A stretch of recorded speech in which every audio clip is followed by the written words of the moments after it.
and I know not everybody can see us right now, but I'm holding up a fabricated part in my hand here. In China, you could go to hundreds of different factories and you could get the stamping done, the bending done, the machining done, and the coating done all with one factory. In Mexico, you may need to go to 3 different factories. You may need to go to one guy to do the forming and the blanking and the forming, another guy to do the machining, and then the third guy to do your painting. People don't want that.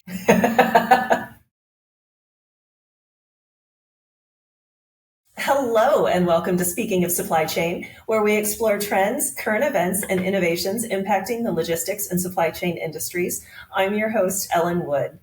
Last week, or I should say last time on Speaking of Supply Chain, we brought in Jonathan Egan from FabCast, and we were talking about nearshoring and just the general topic of nearshoring. But today, we are going to get a little bit more into Jonathan's story and hear about some of those obstacles that he has experienced and how they've overcome them in the process of nearshoring their manufacturing operations from China to Mexico. Welcome, Jonathan.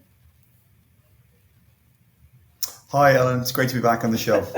So we are going to take a moment for our icebreaker. And today's question is, what is a hidden talent that you have that most people don't know about? That's the tricky one. Okay. When I saw this, I was thinking, well, what's a hidden talent? Well, at this point, probably a lot of people do know about it. But Ellen, I have mastered the talent of the Irish goodbye. Ooh, okay. So that sounds very appropriate for you. I can be at an event in a party, and whoosh, I could be just gone home. Nobody's the better for it, or the worse. What's your hidden talent, Ellen? I would have to say my hidden talent is, I don't know that it's necessarily a hidden talent, but I can walk into almost anyone's kitchen or pantry and make something to eat. I can make a meal out of next to nothing. I can combine things and, raid a pantry, raid a freezer, and make a meal out of sometimes it's like Chopped, the TV show from the Food Network, Chopped, where they get this basket full of random ingredients and they have to make a meal out of it. I have done that more times than I care to count, and I'm actually pretty good at it. That's a much more useful talent than the Irish goodbye. Well, that's great. Well, you're welcome to come over to our kitchen and rustle something up sometime next time we're in Chicago. Yeah, I was visiting my mom and we were like, what should we eat? And I went to the store and I bought 2 things and I made 3 meals out of it. So it was a lot of fun. I just pulled stuff out of her pantry and I said, we're going to make this work and we're going to eat up this and we're going to use this thing. And let's have a few meals out of this. But yeah, I can stretch a grocery budget beyond what most people consider reasonable. That's very impressive. Very impressive talent. It's getting to be more and more necessary with grocery prices rising right now. Oh my goodness. Yeah, absolutely. Yeah, inflation is on everyone's lips, that's for sure. It is. So today we are going to jump back into our conversation about nearshoring. Last time on the show, we talked about a little bit of what those decisions were, what drove the decisions, what type of ROIs are typically experienced, or even, what ROI they're striving for, but also what some of the trends are, what industries are taking the nearshoring initiative and really running with it, for lack of a better word. They are running away from China and over to, wherever their primary base is. But today we're going to talk a little bit more about your experience actually doing this. So FabCast Solutions is your company, and you are tell us a little bit more about what exactly your company produces and kind of the history of, why you were in China to begin with. Sure. So my story begins literally 20 years ago when I moved from Ireland to Taiwan, and I started learning Chinese Mandarin in the lovely city of Taipei.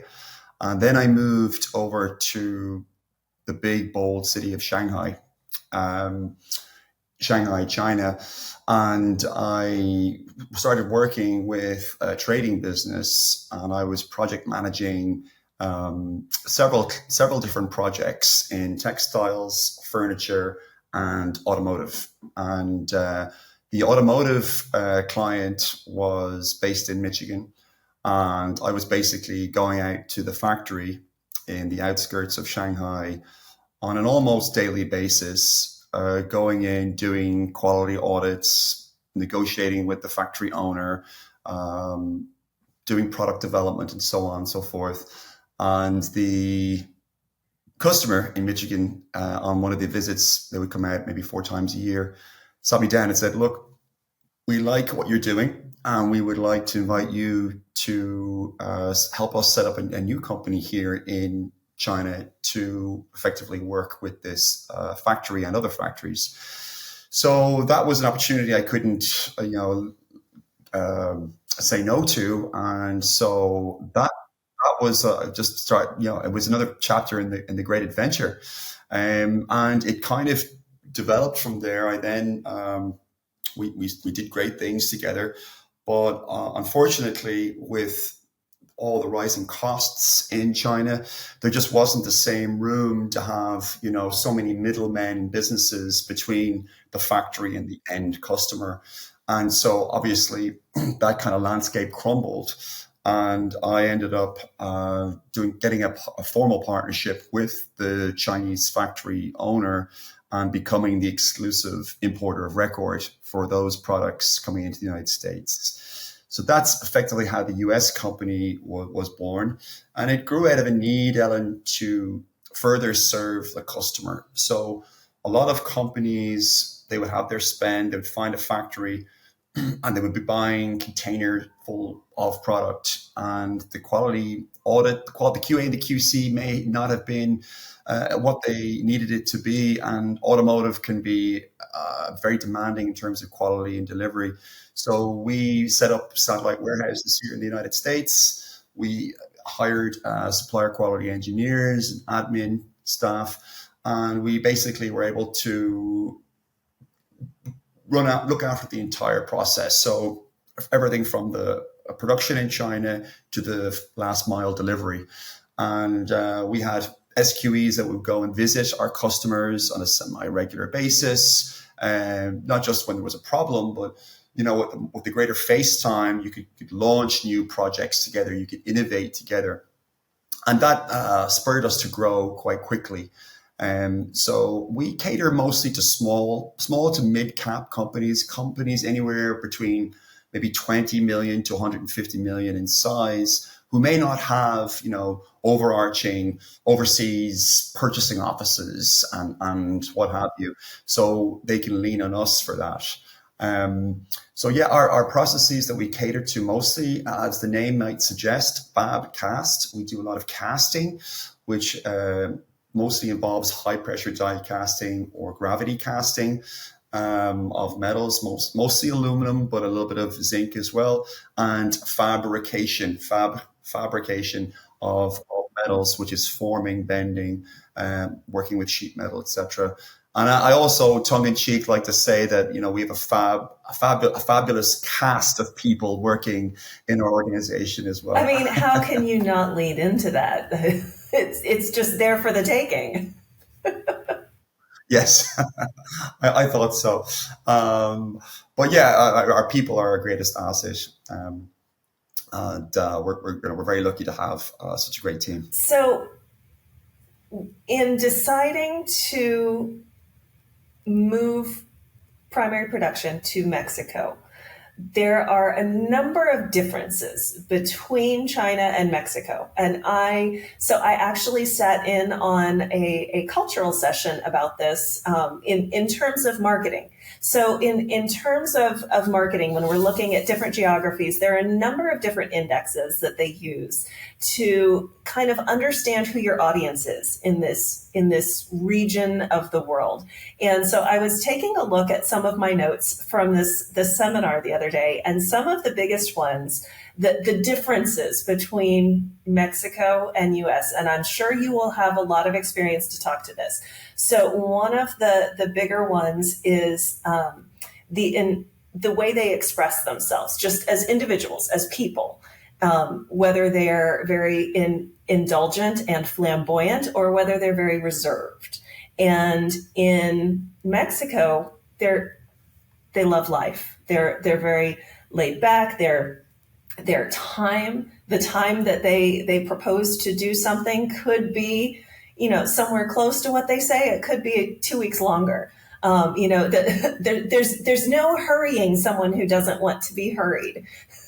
Whereas in China, they have a very low indulgence. So they much more rigid, much more structured in terms of what is appropriate or for business, especially, but also very precise on timelines and very high expectations in that regard. And those are two very different stylistic ways that society, just the culture, is going to influence the business in those regions. And another one is direct versus indirect communication, where the Chinese people are very indirect. They will.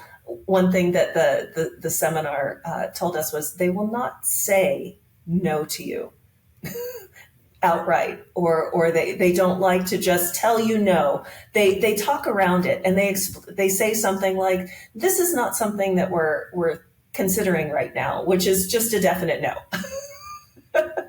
Whereas in Mexico, there's much more direct communication. You tell someone to do something and they're not going to do it. No. So what do some of these cultural differences, how do these impact the decisions that you have to make, or even, the way that you go about approaching the decisions that you have to make, knowing that, the influence of time is going to be different, the way they communicate is going to be different. It's worlds apart. Yeah, absolutely. They're very astute observations. I suppose for me, having spent most of my career in China, the concept of China speed, where things, you can send an RFQ, a request for quotation, to a factory or a series of factories. You can expect to get that quote back within a week, maybe 2 weeks at the most. Whereas in Mexico, it could be 2 weeks until never receiving the quote back. And you may need to hold their hand and prompt them and so on and so forth. So that was a bit of a wake-up call to me. China speed versus Mexico speed are completely different things. And on the topic of quotations, what also was a major eye-opener for me was the difference in terms of, you would submit a quotation to say 5 Chinese factories for a widget. You would probably get a difference of maybe 20 or 30% in the cost parameters. So, for example, you were anticipating $10 for the widget, and you get quotes spanning $8 to $12. In Mexico, for that same widget, you could get anything from $3 to $30. And you really have to call into question their process for quoting something out. And actually, what that is it's a call. It's an acknowledgement that we're not really interested in the business. And that was something that was really something that I just couldn't get my head around. As you quite rightly said, the Chinese don't want to say no, and more often than not, they will not say no. You have to basically say, look, you're not set up for making iPhones. You are set up for casting, 2-pound parts. And that's the problem with the Chinese. But the Mexicans will say straight away, this is not for us. We don't do that. See you later. So they were interesting, cultural differences for sure. Let's talk about some of the issues that companies are facing when they're considering this nearshoring, and see how many of them you have experienced. Now, this is an article that another article that I got from Supply Chain Brain. It was from last month, and it talks about they list out 5 different concerns for the move or the shift to nearshoring to the Americas. And the first one they lift is the power grid. The power grid in the US is not prepared for all of these production sites that we're hoping will come back. Now, I can't speak to the Mexican power grid because this article was only focusing on the US specifically. But just the fact that some of these new facilities with production for very technical things that are going to require a lot of power to produce and manufacture them are going to have an electric pole on the grid that is, the size of a small town. And that's not even starting to really factor in yet the electric vehicles that are going to be required, and other types of things that are going to be an additional drain on the grid. So is that a factor that you had to deal with when setting up operations? Ellen, that was the number one factor, number one issue that we ran into. And it's a national issue. There are the new Sheinbaum administration are going to have to really put an emphasis on infrastructure, particularly utilities. So it's the number one bottleneck, without a question. Some states are better than others. And when you go to a seminar with someone from, say, Chihuahua or Coahuila, the first question that comes up is about power. It's regionalized. And how it works is certain industrial estates will be allocated X kVAs of electricity. And then they will say that, in 2 years' time, you'll have Y, and in 4 years' time, you'll have Z. But you need to do your own research on that and make sure that allocation is actually there. When on our first site search, we came upon this beautiful secondhand commercial space in the logistical park that we wanted to be in, which was 15 minutes from BMW and the GM plant. And it had been vacated by one of the subsidiaries of Hyundai. And it was perfect. It had 55,000 square feet. It had nice tall ceilings. It already had laid out for it. It had a nice wide air berth for the semis to come in and turn. So if you wanted to get your CT, PAT, you need to have that for security. And so, look, we were interested. The price was right. So we sat down with them, and we were making great way on the lease. And so it came down to, well, what kVAs have you allocated? And yeah, they were saying, well, we're working on it, but we'll have it in 30 days. We were like, okay, we'll wait 30 days. 30 days came by. What's happening with the kVAs? We'll have it in another 30 days. 60 days went by, and it just became a wild goose chase. That we wasted about 4 months on that, because even though it was an industrial estate, the original allocated kVA allowance had been appropriated to another facility in the park. So they didn't even have their original power. We had to. No, they didn't. And this was not a mom and pop real estate broker we were working with. This is a multinational company. I'm not going to name them who they were, but they should have done it better. And so they actually launched their own investigation into that to see what had happened. And as you can probably imagine, they got to a fairly murky destination. So by that stage, we were following it, but we'd moved on. And so we actually then moved into a facility that already had 850 kVAs allocated to it. And the way that works is you actually have to stump up front. So your whatever allocated electricity, you need to pay CFE, which is the utility body in Mexico that governs electricity.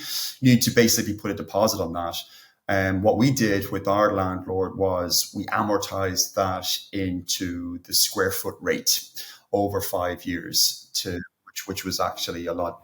We really saved us extra capital.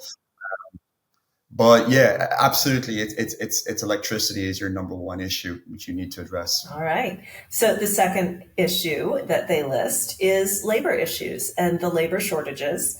And again, they're speaking specifically to the U.S. So right now in the U.S. there are about 500,000 manufacturing job openings. And they anticipate that in the next 10 years, it's going to expand to be nearly 2 million job openings with the, retirement of a lot of older individuals now that are still in the job force, but also with all this demand coming over to the US and Mexico. And not a whole lot of focus put on developing those career paths for our young people. So the labor shortages, it's a significant risk.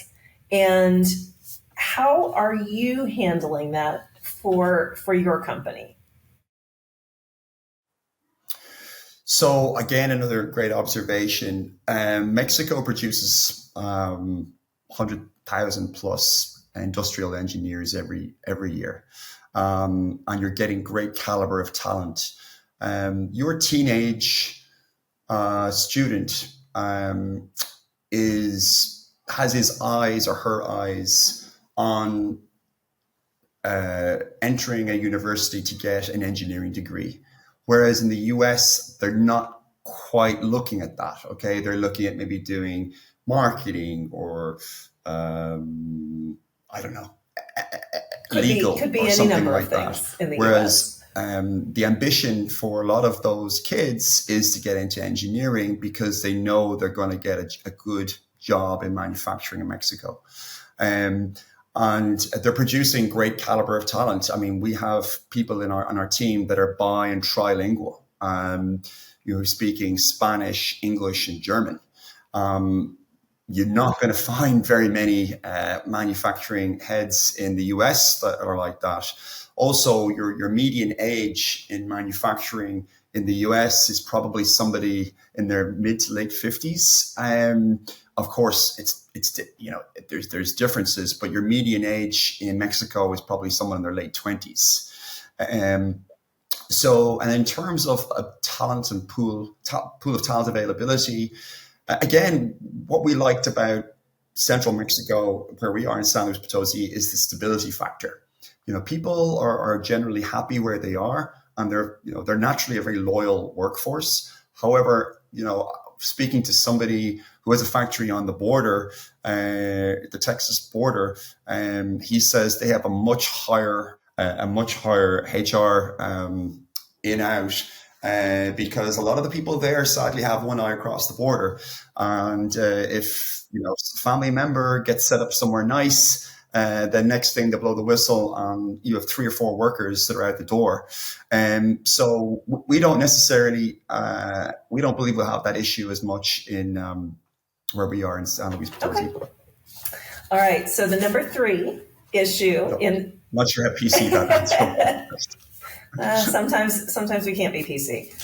And in fact, the number 3 issue kind of leads right into that. The number 3 issue that they listed was a climate change risk. And they're talking about the climate change and global warming creating weather patterns that are disruptive, specifically talking about hurricanes and destruction of roads, infrastructure, railways, ports, the disruptions that happen there. I am going to actually say that this is not necessarily a nearshoring issue or concern, because I feel like that's going to be a concern no matter where you are. A hurricane is going to disrupt your supply chain, whether you're trying to get stuff across the globe or if it's happening in your own backyard. So I think, and this is my personal opinion, that the climate change risk is there for everyone. It has very little difference on a nearshoring decision, unless you're looking at a specific region that has weather that you're not used to. I think that could be a differentiator. If you're going near, a port city, yes, hurricanes are going to be something you may have to deal with because port cities are typically near an ocean and hurricanes are a factor there, especially in the on the east coast of the U.S. and in the central equatorial areas where those tropical storms just happen. You're not going to have that same issue in Vancouver, but Vancouver has its own weather issues. So I think that weather, while it may have some bearing, it's not as much an issue for nearshoring as I think they were making it out to be. What's your take? Well, I mean, I agree that climate change is a global issue for sure, but it is on the issue tree, Alan. It's absolutely on the issue tree. So, companies are trying to have more resilient supply chains, and they're trying to mitigate risk. It's absolutely a risk when you originally assessed it would be 4 weeks to get your goods, and it's now taking 8 weeks, and you can't give a straight answer to your customer who's been begging for parts. It's so there's a lot more resiliency and forecastability and dependability when your goods are, well, they don't have to cross an ocean, and instead of it being 4 days, it may take 5 days to get to you. So I think it's going to become a bigger risk for sure. And when you have to charter a jet to bring parts over from Asia, you're looking at six figures, or if you even have to do a partial air freight of parts and the rest of it, is on an LTL. Again, it probably wasn't in your original budget. Not to mention the cost of upsetting your customer, and then he or she starts looking around for somebody else. So, it's on the issue tree. So on our issue trees, we have geopolitical, we have labor, we have tariffs, we have balance sheet, but we also have climate change on it. And number 4 on their list was absolutely that, maintaining a strong supply base. And China has a very dense ecosystem of suppliers available that just doesn't exist in the Americas right now because we have been out of the manufacturing game for so many decades, and it's going to be difficult to replicate that. And to your point, having to source those parts or materials from other geographies can be problematic during certain times of year, during certain weather, or just when it's not available and you're not able to have that redundancy or resiliency in your supply chain where you can get local suppliers. How does that work for you, for FabCast? Were you able to find suppliers in the local economy, or are you still having to, source a lot of that material from your original suppliers?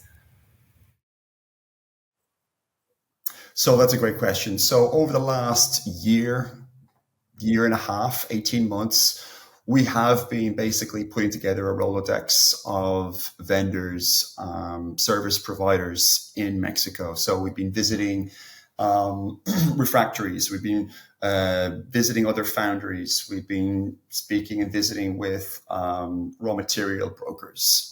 Who's going to sell us our Zamac? Who's going to sell us our aluminum alloys, A360, ADC12, and so on. Also for our coating. So we're a vertically integrated operation. We're going to be doing fabrication, casting, machining, coating, all under one roof. And so we've been working on that. Now for our own particular situation, we can source almost all of the materials we need. There is a small bottleneck on one of our product lines. We can't seem to find the right ductility of aluminum tube that we require for one of our customers. And so we will be sourcing that out of Asia and bringing that into Mexico for further processing. The overall semi-finished product, once it goes into the assembly, will meet the requirements of the USMCA, which is the United States, Mexico, Canada Trade Agreement. So for your listeners there, basically, you're under current rules, which are up for review, I believe, next summer. And it depends on the quotient of overseas material you have in your assembly to determine whether it's made in Mexico and whether a tariff will fall on that good. So it's really important, where you are sourcing your raw materials. And I would say that there needs to be more foundries, steel mills set up in Mexico and the US, for that matter, to account for the nearshoring that's going to happen over the next few years. Well, that's just more industry coming to our shores. So that's great news.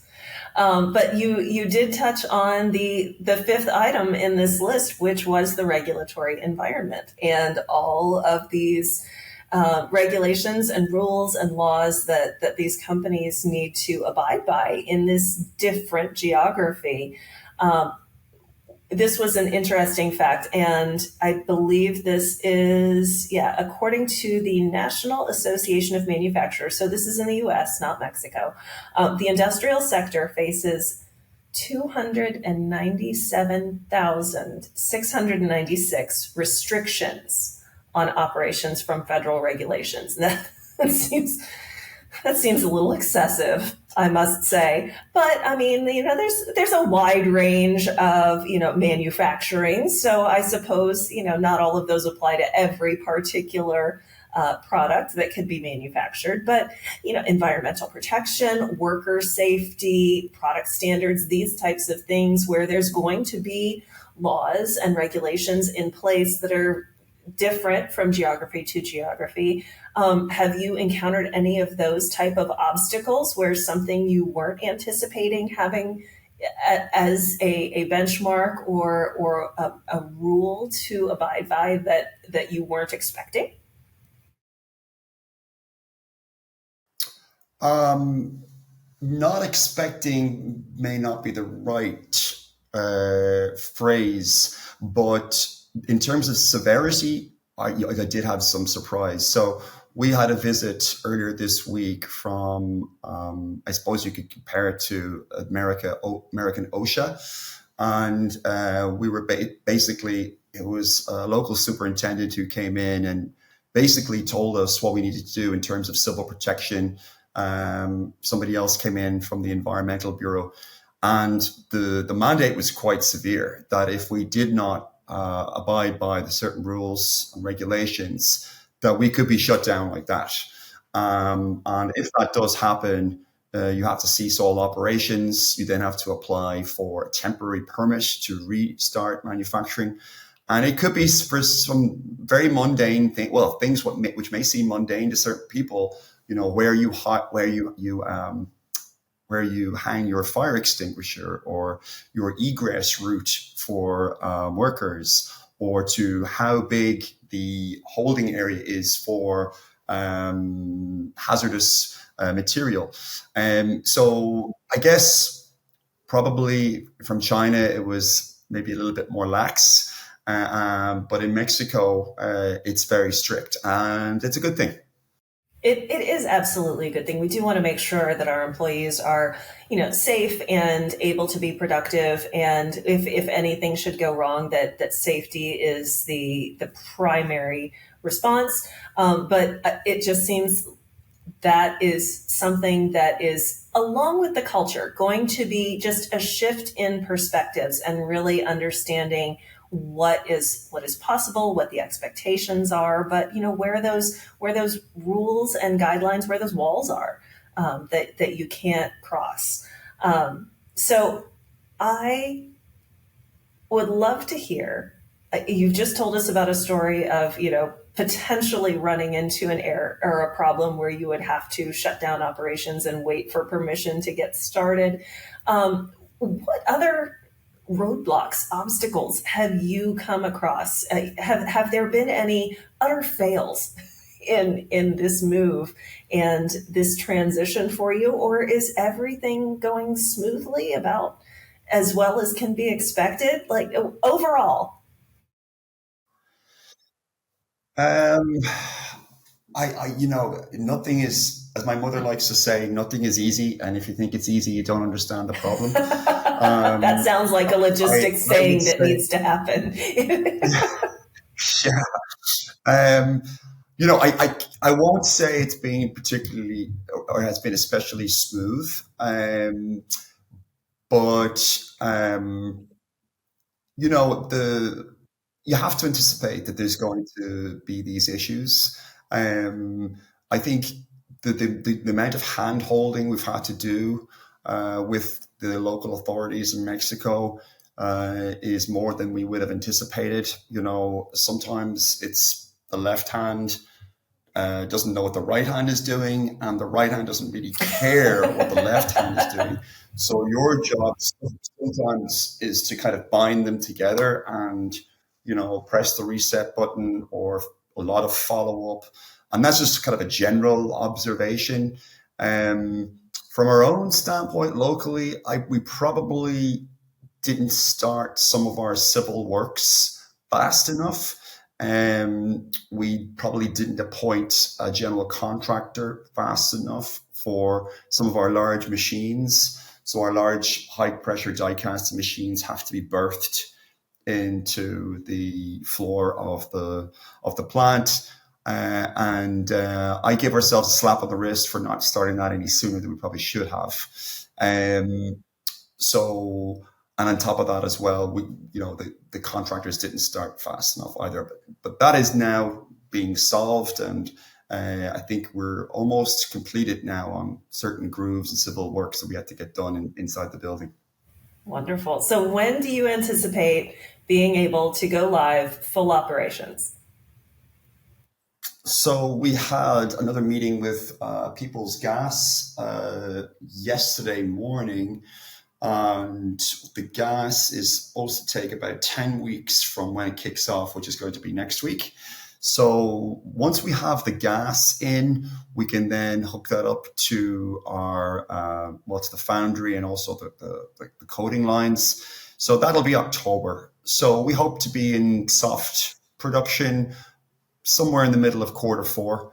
And in automotive parlance, we have what's called a PPAP, PPAP. We need to do a level 3 PPAP submission to our customers in order to get started production. We hope to be accomplishing that by mid to late quarter four.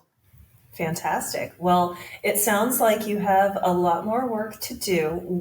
To close this out, what would be your biggest piece of advice to any company that is considering a move to nearshore to the Americas, whether it's US, Mexico, South America? If they're coming from China and moving their production to the Americas, what's the most important thing you feel they need to know?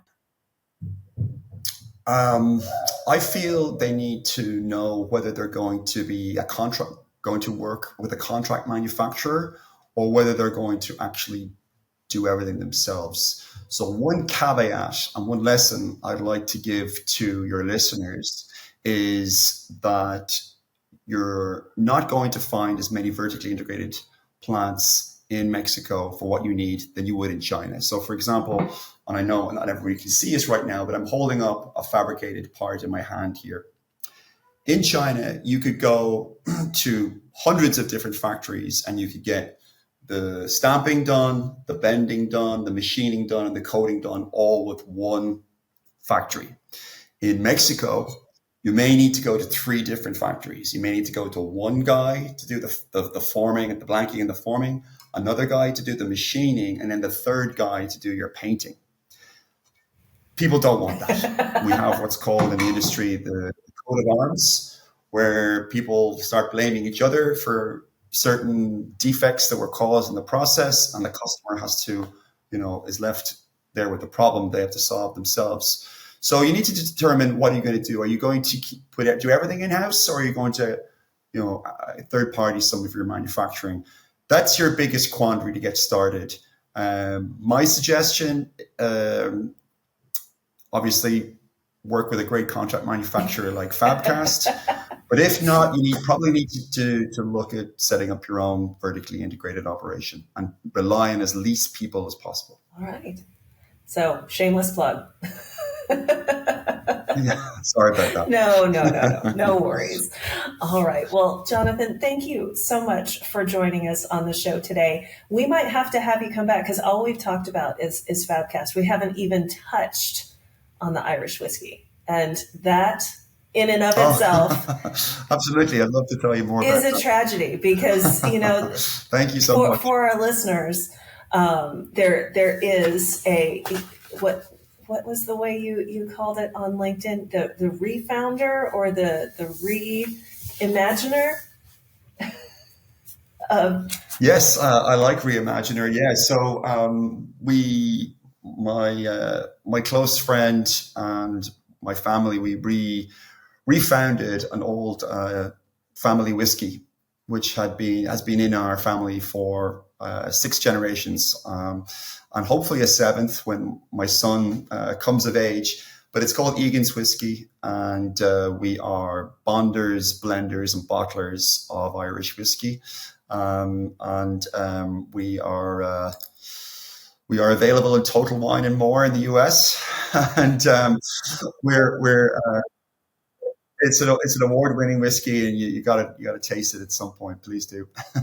I do enjoy whiskey, so I did look it up, and I was glad that Total Wine and More in the U.S. does carry it. But for any of our listeners that would like to hear more about that, please reach out to me and tell me if you'd like to hear the Egan Irish whiskey story, and we will have Jonathan back on for yet a 3rd episode. So thank you so much. Thank you so much. That brings us to the end of this episode. If you have a suggestion or a topic that you would like us to cover on Speaking of Supply Chain, or you'd like to be a guest on the show, please reach out to me at podcast@mebach.com. We'd love to hear from you. As always, thank you for listening to Speaking of Supply Chain. If you've enjoyed the show, rate and review us on whatever podcast platform you prefer, and be sure to tune in next time. Thank you so much, Ellen.